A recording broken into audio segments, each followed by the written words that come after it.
यदि आप पशुपति व्रत का पालन करने का इरादा रखते हैं तो ऐसा करने का उचित तरीका जानना महत्वपूर्ण है। आपकी सहायता के लिए यहाँ कुछ दिशानिर्देश दिए गए हैं। पशुपति का व्रत लगातार 5 सोमवार तक करना चाहिए और उद्यापन के बाद ही इसे बंद करना चाहिए। पशुपति व्रत का पालन करने में पहला कदम पूजा करना है। सोमवार के दिन सुबह स्नान कर स्वच्छ वस्त्र धारण कर पूजा की थाली और कलश लेकर मंदिर जाएं। थाली में चावल, लाल चंदन, फूल, प्रसाद, बेलपत्र और पंचामृत जरूर रखें। इन वस्तुओं को चढ़ाने के बाद आप कलश के जल से भोलेनाथ का अभिषेक कर सकते हैं। अभिषेक के बाद दीपक जलाएं, भोग लगाएं और भोलेनाथ की आरती करें। आप पूजा के बाद अपने सुबह के भोजन में फल और मिठाई का सेवन कर सकते हैं।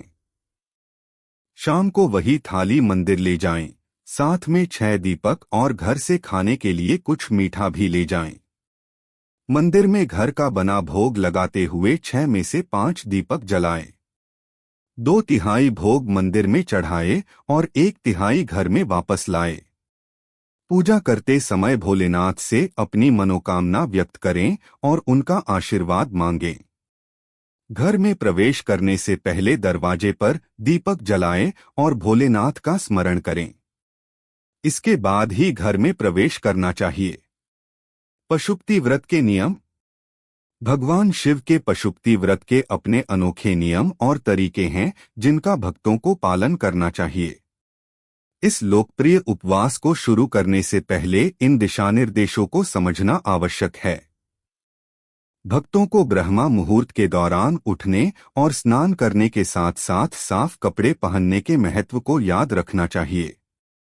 इस व्रत के महत्वपूर्ण नियमों में से एक भगवान शिव को 5 दीपक जलाना है, जिन्हें इस प्रथा के कारण पंचानंद भी कहा जाता है। इसके अलावा इस व्रत को 5 सोमवार रखने की प्रथा है, जिसके दौरान भक्तों को मंदिर में जाकर भगवान शिव की पूजा और अभिषेक करना चाहिए। मन और मुख दोनों से श्री शिवाय नमस्तुभ्यम का निरंतर जप करने की सलाह दी जाती है। यदि भक्तों को लगता है कि शिवलिंग के आसपास के क्षेत्र को साफ करने की आवश्यकता है, तो उन्हें पूजा के लिए सभी सामग्री, बेलपत्र और जल चढ़ाने से पहले सफाई करनी चाहिए।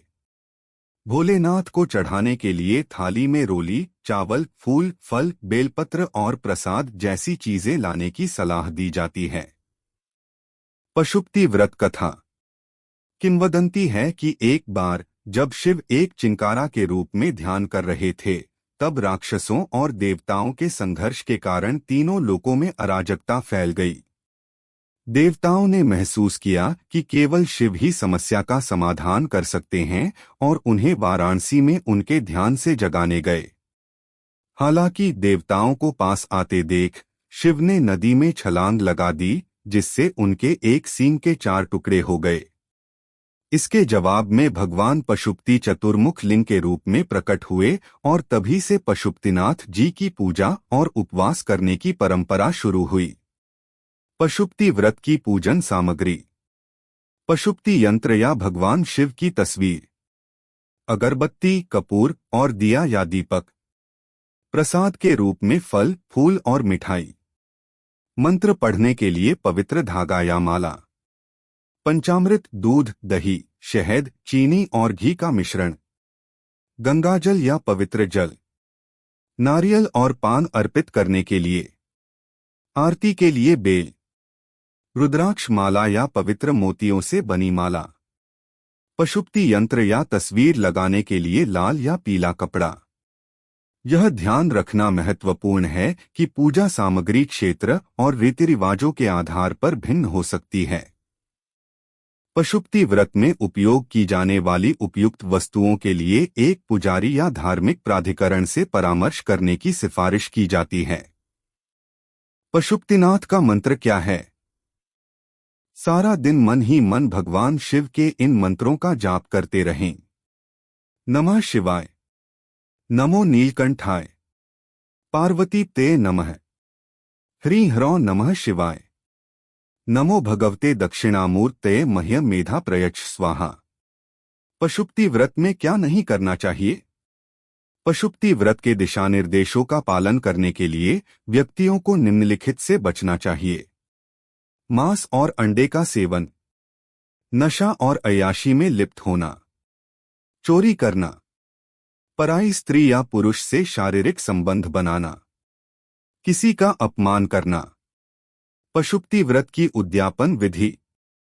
पशुपति व्रत पशुपतिनाथ व्रत के उद्यापन को महत्वपूर्ण माना जाता है। इस व्रत में भाग लेने के लिए व्यक्ति को 5 सोमवार का व्रत अवश्य करना चाहिए। छठे सोमवार की शाम को मंदिर में भोलेनाथ को विभिन्न वस्तुओं जैसे चावल, मखाना, मूंग और बिल्वपत्र को 108 की मात्रा में चढ़ाना चाहिए।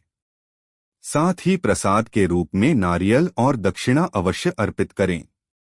अंत में भोलेनाथ से अपनी इच्छा दोहराएं, क्योंकि भगवान सच्चे मन से सच्ची पूजा को स्वीकार करते हैं।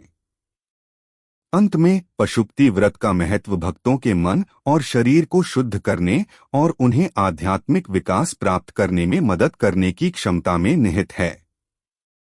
यह एक ऐसा समय है जब लोग अपने जीवन पर चिंतन कर सकते हैं और अपने व्यवहार और आदतों में सकारात्मक बदलाव ला सकते हैं।